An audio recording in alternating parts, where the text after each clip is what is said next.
The Roman people get one talk wey dey go like this: as bad apple take dey spoil good ones, na so bad friends take dey spoil good boys. Correct person there. I welcome you to this ogbonge channel, Favours Blog, wey dey give you better things wey dey build you up both physically and spiritually. Here we dey make sure say everybody dey grow together for this life. They say na hand wash and na hand till dey clean. Either the matter dey be. This is the first time when you dey join us, or you don join us before but you never do the needful. What be the needful? Hit the subscribe button. Touch that will be like bell for notification bell. So anytime we drop video, you go be one of the first persons to know say better don shele on top Favours Blog. As the matter dey hot, we go dive right into wetin we bring up for you today. No go anywhere, we dey come back.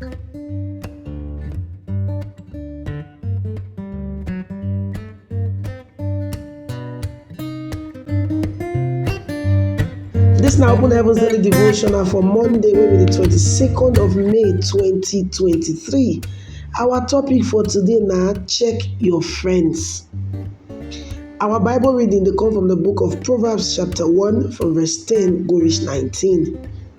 Proverbs chapter 1 from verse 10 go reach 19. And our memory verse for today dey come from the book of Proverbs chapter 13 verse 20, wey tell us to say, person wey dey waka with wise people, that person sef go become wise person. But person wey dey waka with fools, na destruction na im be the person portion. When we hear wetin God get for us today, you suppose do thorough check on top your friends dem wey you get to see whether na heaven na be their goal. E get some people wey you suppose to avoid clearly, no be say anything. While some for outside dem fit look good o, but for deep inside you go know say dem dey pre ten d to be who dem no be. You need to stay away from those kind of friends. E get some kind character wey you suppose to dey look out for, and you dey ensure say people wey be your friends dem no get that kind character. For example, if your friend blood dey quick dey hot, you suppose to stay away from that kind person, so that you no go learn the way body take dey hot, temper dey hot, any small thing don dey vex. If not, you go enslave yourself. Proverbs chapter 22 verse 24 to 25 show us this one. Many years ago, when I dey work as teacher, I come make friend one of my colleague based on say we come from the same part of the country, but I no too know things about am sha. One day as we dey go Ibadan for teachers program, we come down for the lorry for Ile-Ife. Here we go take enter another lorry wey dey go Ibadan. This my friend come talk say, abeg no vex, I wan say hello to one chief wey dey very close, no too far. He come say make I come. I say, well, no wahala, after all we be friends. I follow am.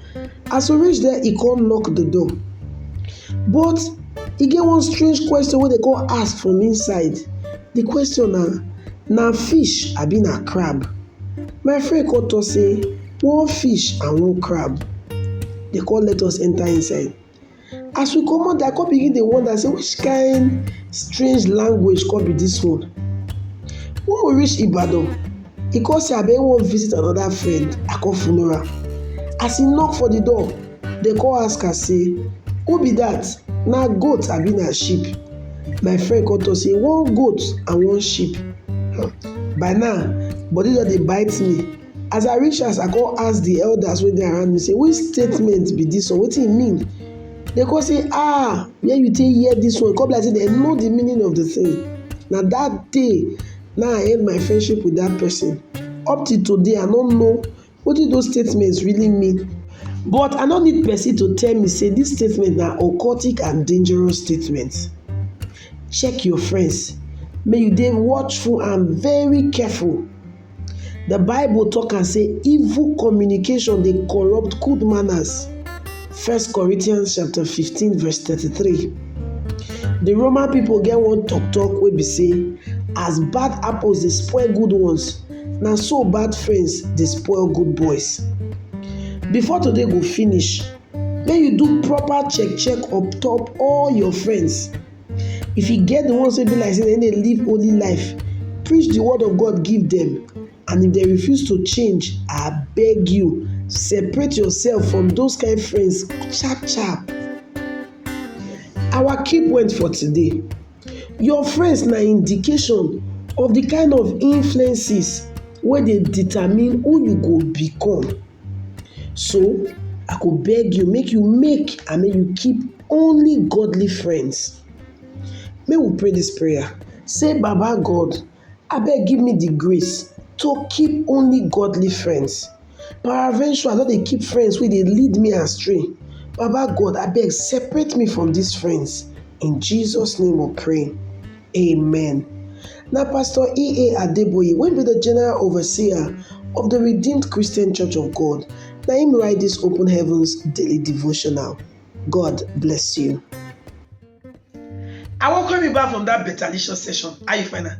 Talk to you. It makes sense. Abi? It makes sense. All right, now I beg, hit the subscribe button so that you will be part of this family. Like this video, don't forget to like the video. Drop your comment and don't forget to follow us on all our social media platforms. It is for your screen like this now. Follow us for TikTok. If you want to join our WhatsApp group, make you drop message for the comment section. Message us your number. We go add you join our WhatsApp group. You know how the matter they be. So we'll come your way, go to another betalicious ogbonge video. Don't forget, this is Still Favors vlog, and I'm me, your sister, your home girl, Laura Favor. I dey run the show together with you, my esteemed subscribers.